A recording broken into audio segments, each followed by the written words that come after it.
for winning gold and silver medals at the Winter Olympics.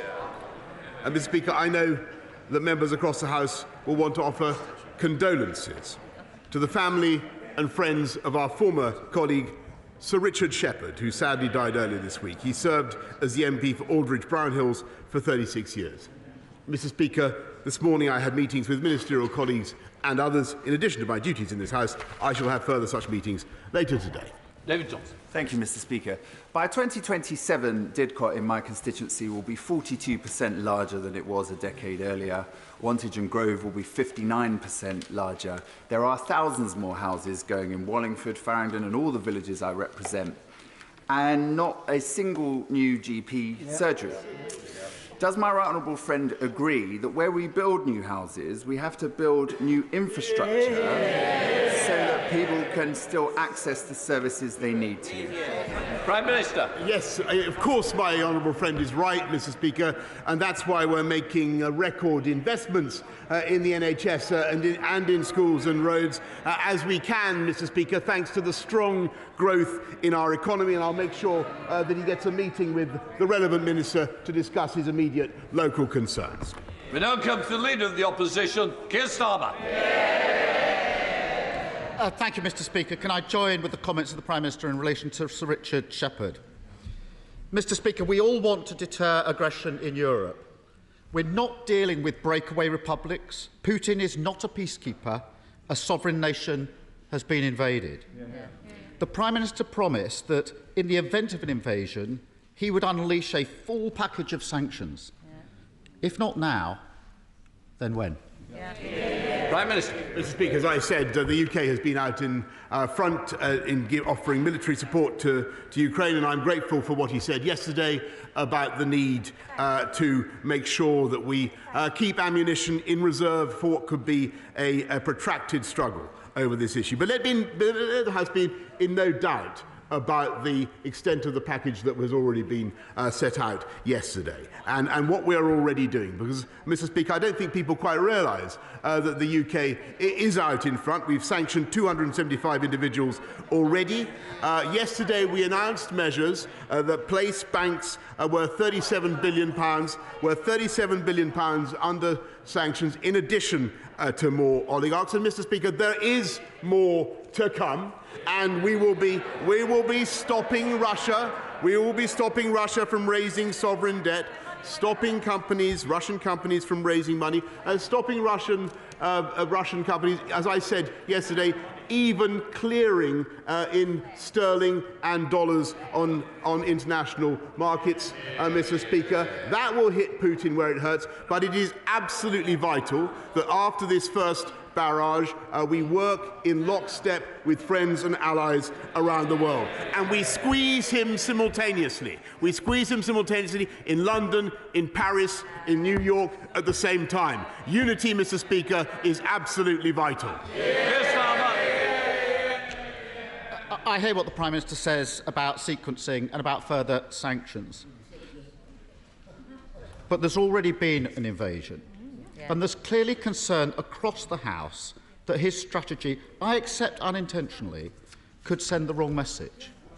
So if the Prime Minister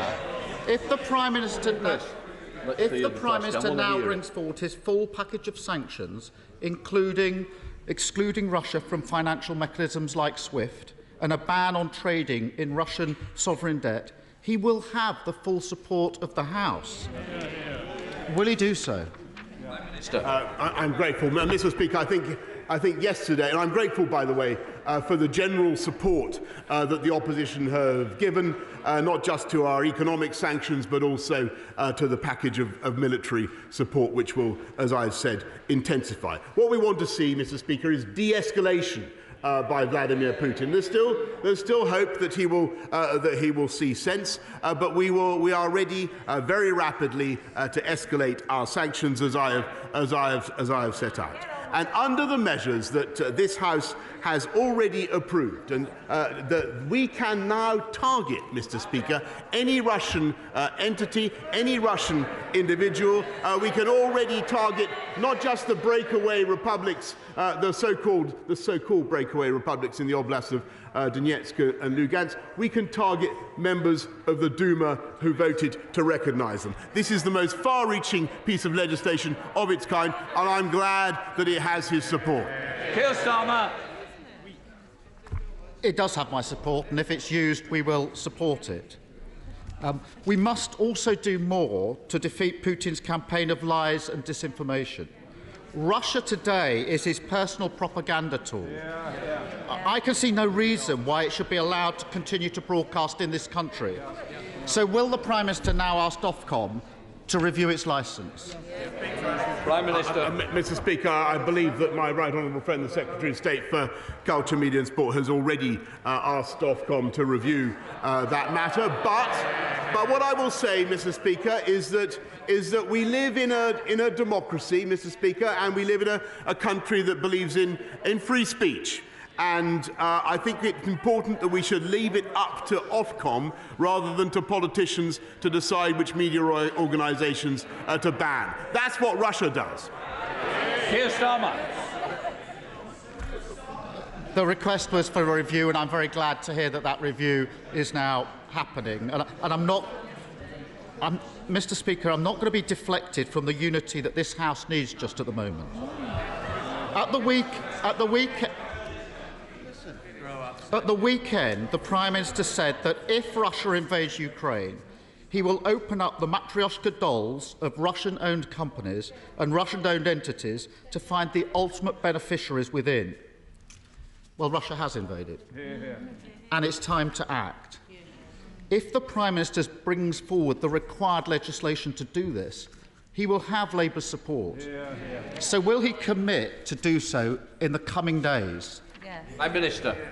Mr Speaker, we are as I said, bringing forward in the next wave of sanctions measures that will stop all Russian banks, all oligarchs, all Russian individuals raising money on London markets. And we are also accelerating, Mr Speaker, the economic crime bill, which will enable us in the UK to peel back in the next session, Mr Speaker, to peel back the facade of beneficial ownership of property in the UK and of companies. It's gone on for far too long. We are going to tackle it under this government, Mr Speaker, but on all these measures, I think it is very, very important that the House remembers they are more effective when all financial centres move forward together. And that is what the UK has been organising. Keir Starmer. Mr Speaker, I think I heard the Prime Minister say that the economic crime bill will be in the next session. I hope I misheard that. But I can assure him, if he brings it forward in this session in coming days, it will have our support. There's no reason to delay this. Let me also turn to the elections bill. As it stands, the bill would allow unfettered donations from overseas to be made to UK political parties from shell companies and individuals with no connections to the UK. Labour has proposed amendments that protect our democracy from the flood of foreign money drowning our politics. We can all now see how serious this is. So will the Prime Minister now change course and support these measures in the House of Lords? Mr Speaker, we have very tough laws, tough rules in this country to stop foreign donations. We don't accept foreign donations. You have to be on the register of the UK electoral register to give to a UK political party. And before he starts chucking it around, Mr Speaker, I just remind him the largest single corporate donation to the Labour Party came from a member of the Chinese Communist Party.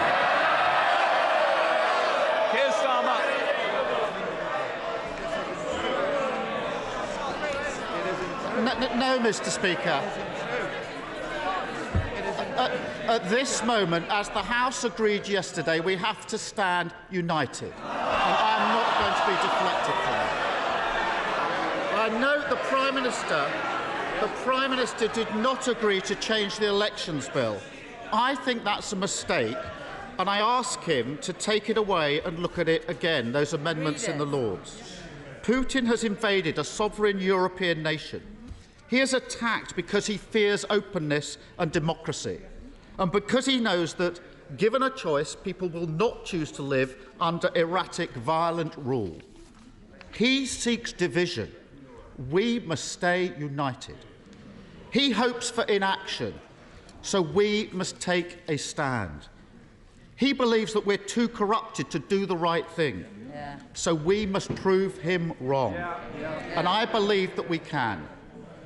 So will the Prime Minister work across the House to ensure that this is the end of the era of oligarch impunity by saying that this House and this country will no longer be homes for their loot? Prime Minister. Mr. Speaker, I don't think any government could conceivably be doing more to root out corrupt Russian money, and that is what we are going to do. And I think we can be proud of what we've already done and of the measures that we have set up. And Mr. Speaker, I'm genuinely grateful for the tone of his last question and for the support he has given. And he is right that it is absolutely vital that we in the UK should stand united.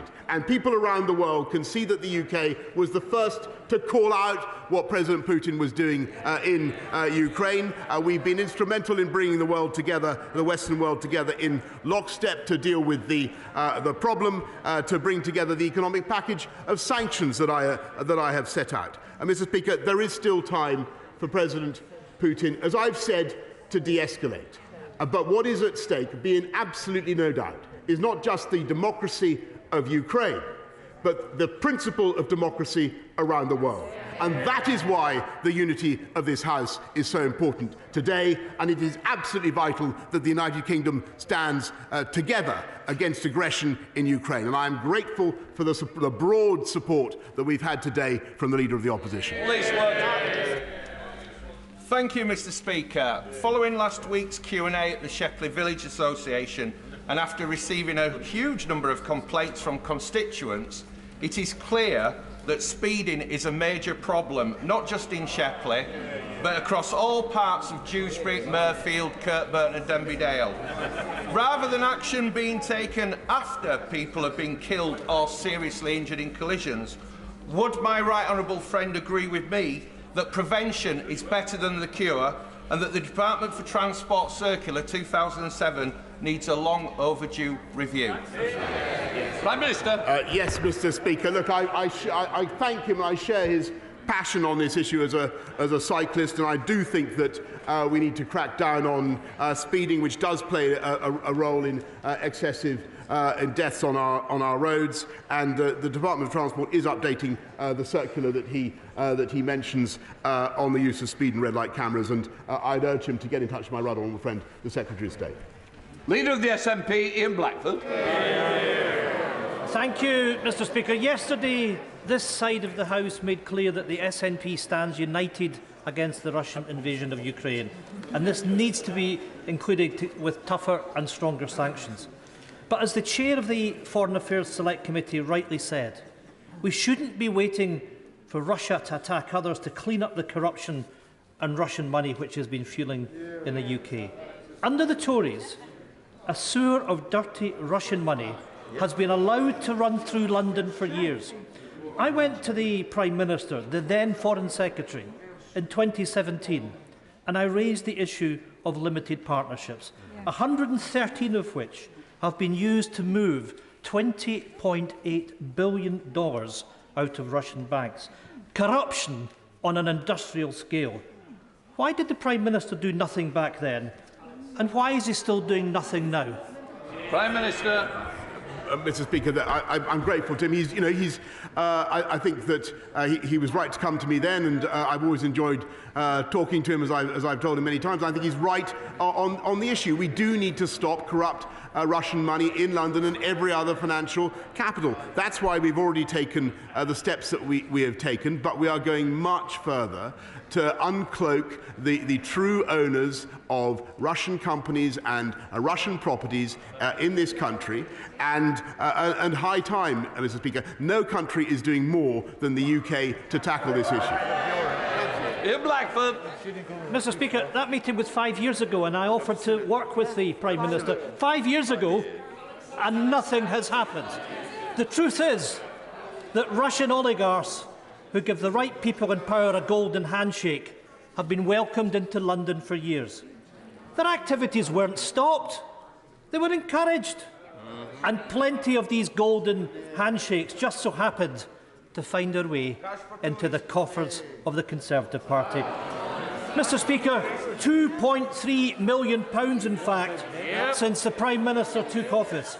A leading American think tank has publicly raised concerns, and I quote, about the close ties between Russian money and the United Kingdom's ruling Conservative Party are a block to stronger sanctions. How can our allies trust this Prime Minister to clean up dirty Russian money in the UK when he won't even clean up his own political party? Will he finally commit to giving up the £2.3 million his party has raised in from Russian oligarchs? Prime Minister. Mr Speaker, I just think it's very important for the House to understand we do not raise money from Russian oligarchs. People who give money to this. We raise money from people who are registered to vote on the UK Register of Interest, and that is how we do it, Mr Speaker. And I think his indignation is, I'm afraid, a bit much, coming from somebody whose very own Alex Salmond is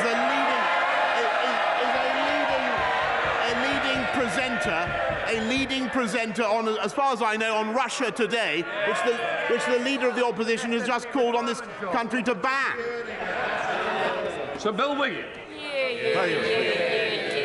The River Wye, pollution, flooding, house building and the wider environment are all important to my right honourable friend. So will he meet me to discuss the future of the Environment Agency? Prime Minister. Well, I'm always happy to meet my honourable friend, and I congratulate him on his recent elevation. But, Mr Speaker, I also must say that I think the Environment Agency faces many challenges and does an outstanding job of building flood defences. 314,000 homes are better protected than since 2015, and we continue to invest massively to help them. But I'm always happy to meet him. Caroline Lucas. Thank you, Mr Speaker. Yesterday, when I asked the Prime Minister about Russian meddling in UK elections, he looked very shifty before claiming he wasn't aware of any. Yet, when he was Foreign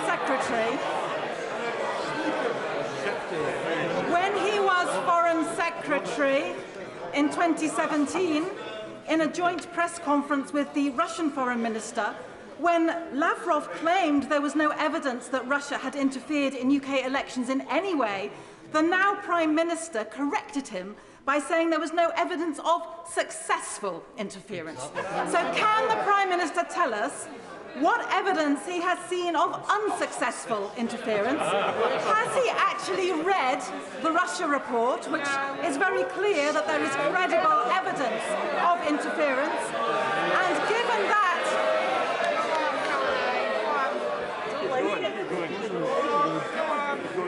And given that, as his Defence Secretary said earlier this week, information is as powerful as any tank, can he explain why he's turning a blind eye to allegations of Russian disruption and playing fast? Order. I hope we're coming to the end of the question. I do need to go.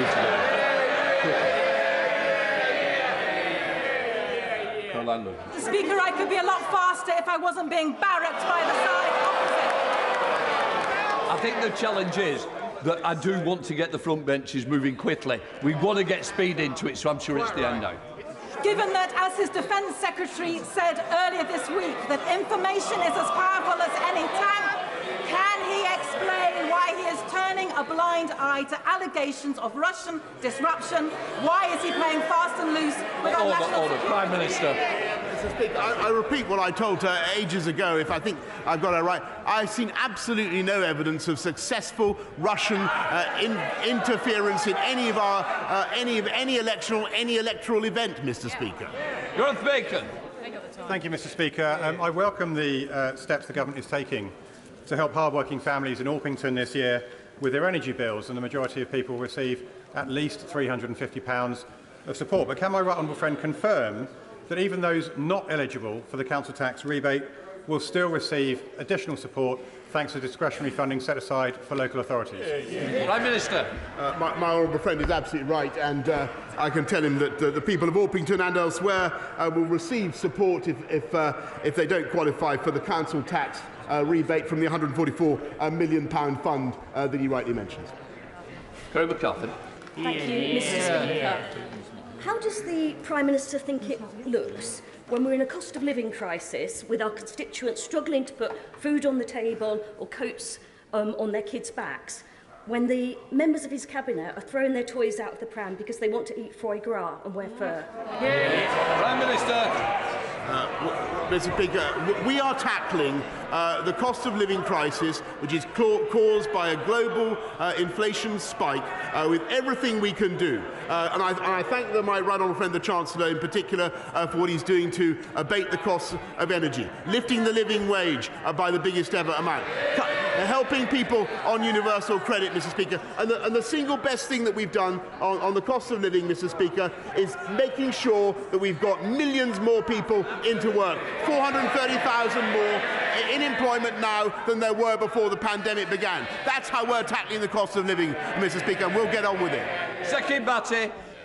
Thank you, Mr Speaker. Last month I held a careers fair at the Woodlands campus of Solihull College. It trains apprentices for the automotive, construction and aviation industry. These apprentices are talented and hard-working, and this is why Flybe has chosen Birmingham Airport in my constituency as their national headquarters. Will the Prime Minister take up my invitation to visit Solihull College and meet these wonderful apprentices, and then also visit Birmingham Airport to see how the aviation industry is recovering from the pandemic? Mr Speaker, I'm only too happy, thrilled to visit my honourable friend in Meriden at any time. Imran Hussain. Mr Speaker, the member for Sherwood is currently under investigation for Islamophobia following accusations he told a fellow MP that her being a Muslim was making colleagues uncomfortable.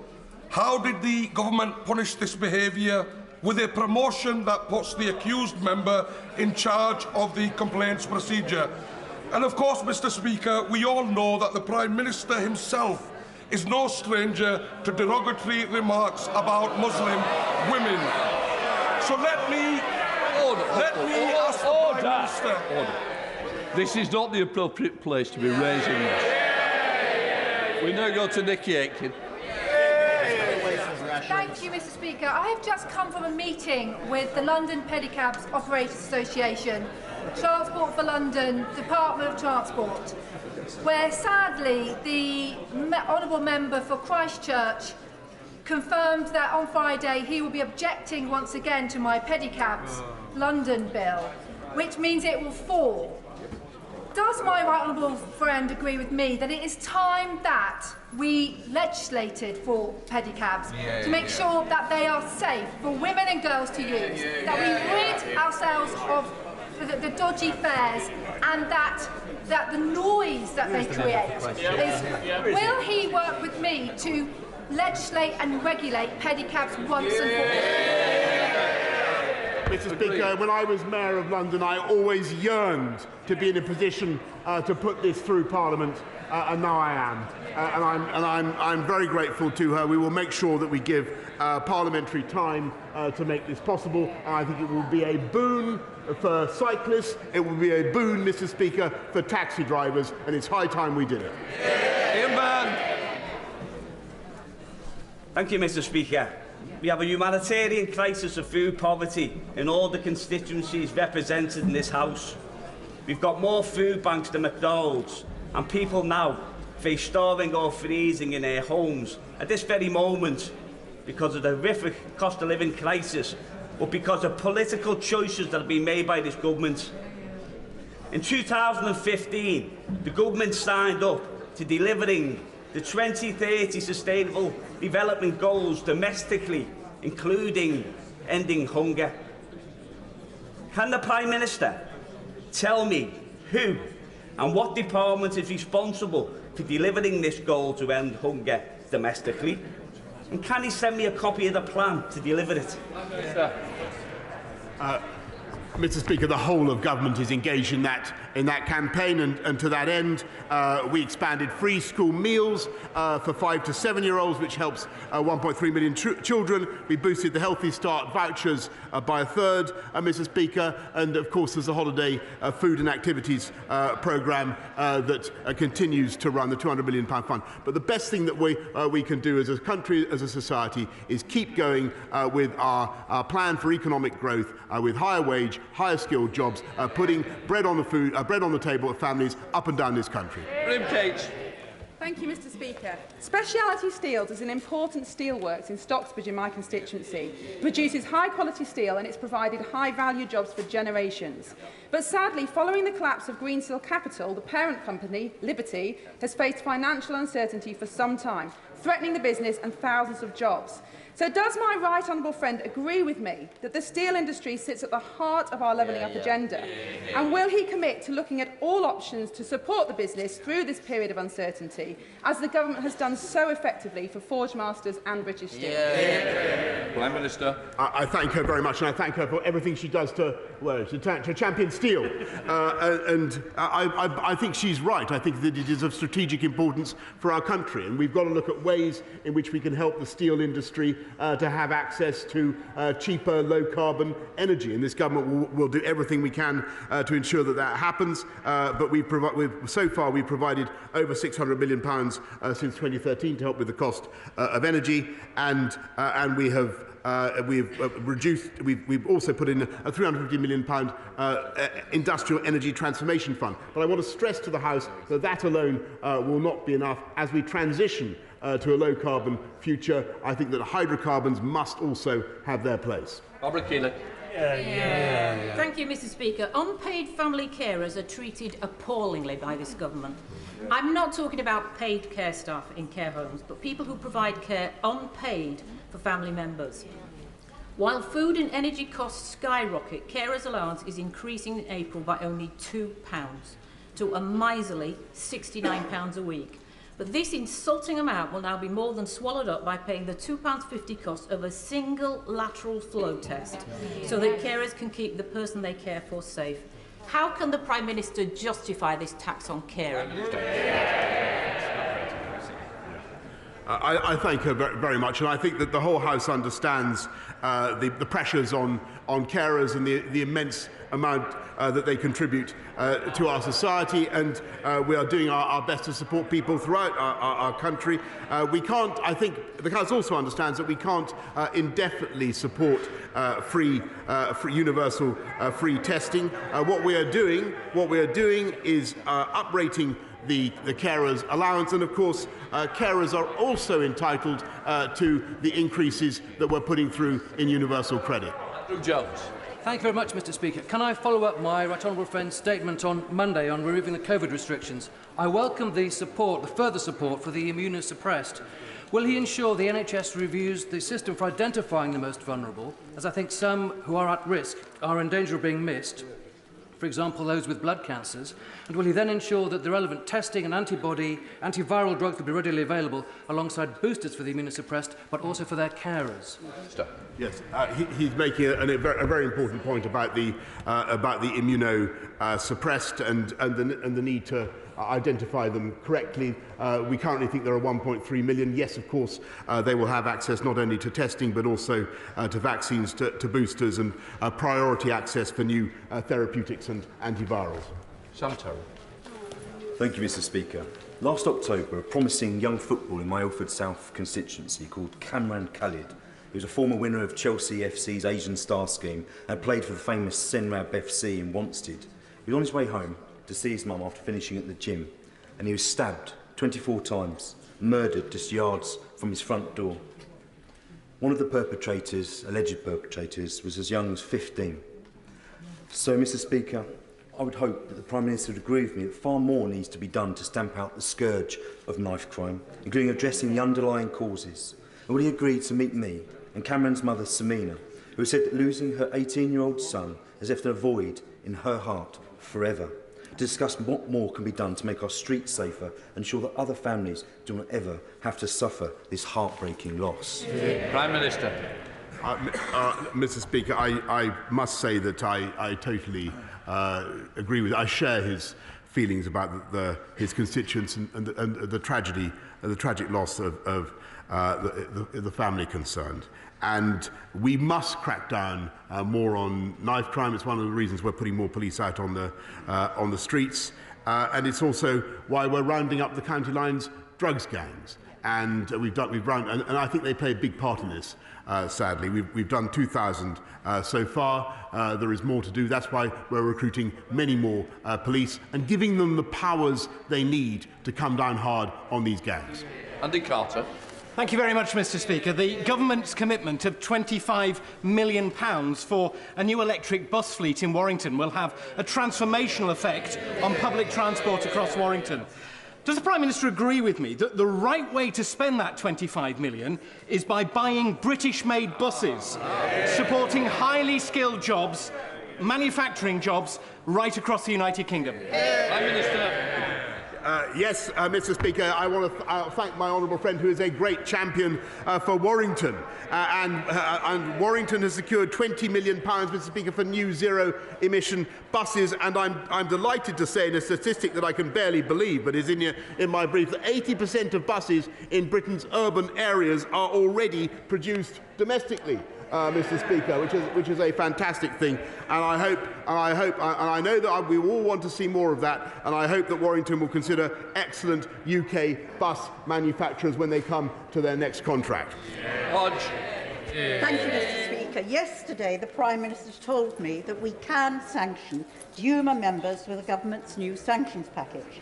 The Right Honourable Member for Braintree told the House that we can sanction Duma members not through the new regime, but as an extension of pre-existing sanction rules. Yet this morning, the Foreign Secretary said that the legislation for sanctions against Duma members will take weeks to be made legally watertight.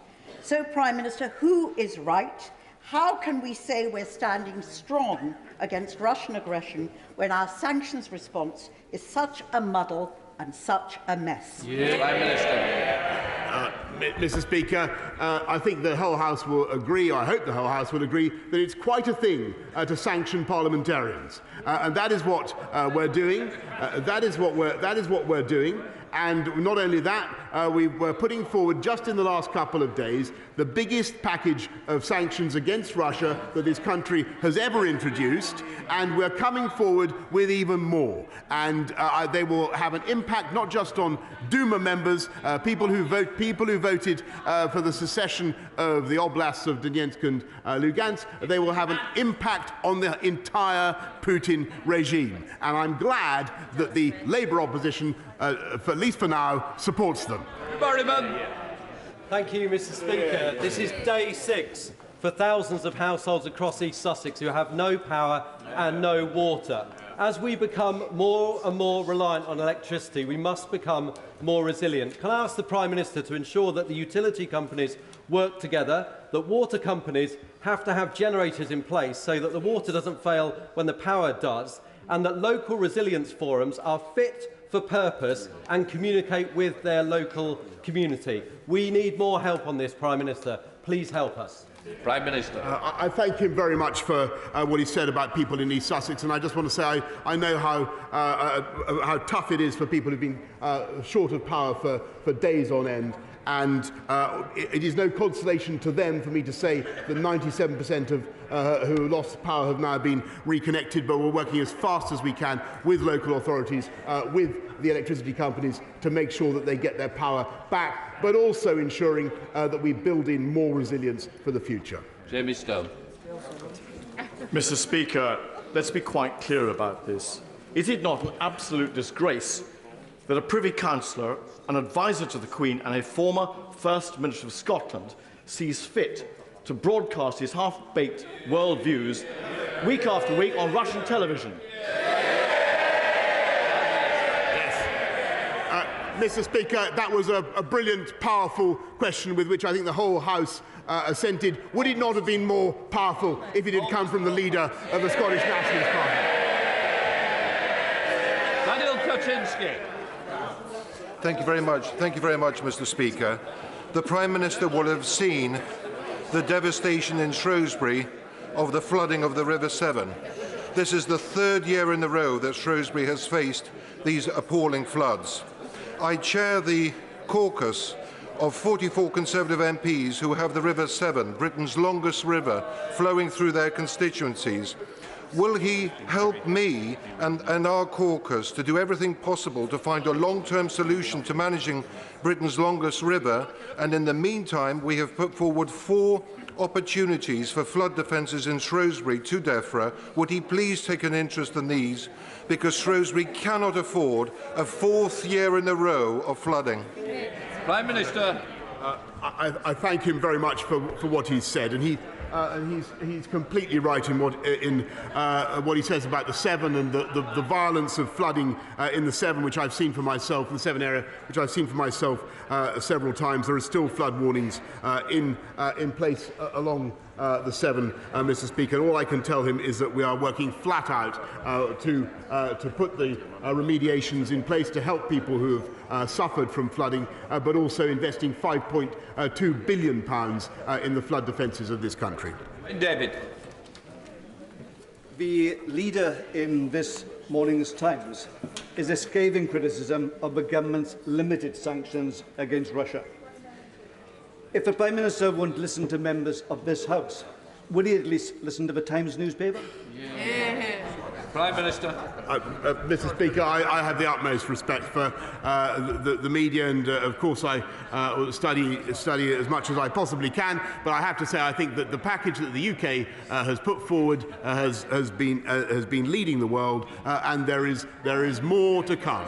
And Mr. Speaker, I hear somebody on the opposite benches say that this is so far weak. It's not. It's strong, and it's going to be very strong.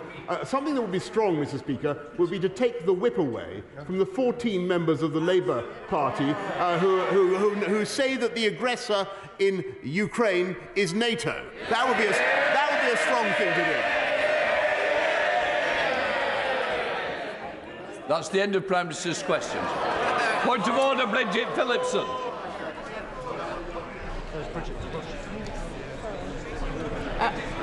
On a point of order, Mr. Speaker.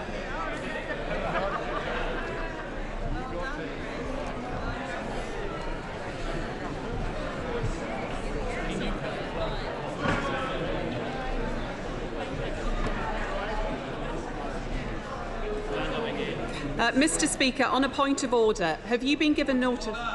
Bridget Phillipson. Thank you, Mr. Speaker. On a point of order, have you been given notice that an Education Minister will make a statement to the House on the Government's response to the Auger Review, the future of student and university finance and the financial arrangements governing student loan repayments?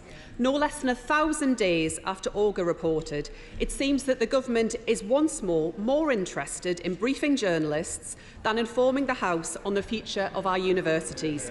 It is extraordinary that the Government is yet again choosing to announce serious changes to higher education in this way. Students will have this morning seen their hard work belittled by ministers. Order. You've raised the point of order. You can't make a speech on it. No, then we've got... Sit down, please, because I've got the Secretary of State who may wish to answer you. Secretary of State. Thank you, Mr. Speaker. You will know I'm making a statement tomorrow to the House. That resolves that problem. Point of order in Blackford. Mr. Speaker, I wondered if you can give me some guidance. Twice in Prime Minister's questions, the Prime Minister referred to Alex Salmond and talked about being one of our own here. You know, that is quite disgraceful. Alex Salmond has got nothing to do with the Scottish National Party. He is the leader of... Sorry. I'm sorry, I want to hear the point of order because I've got to make an answer to the question. And I must hear the question.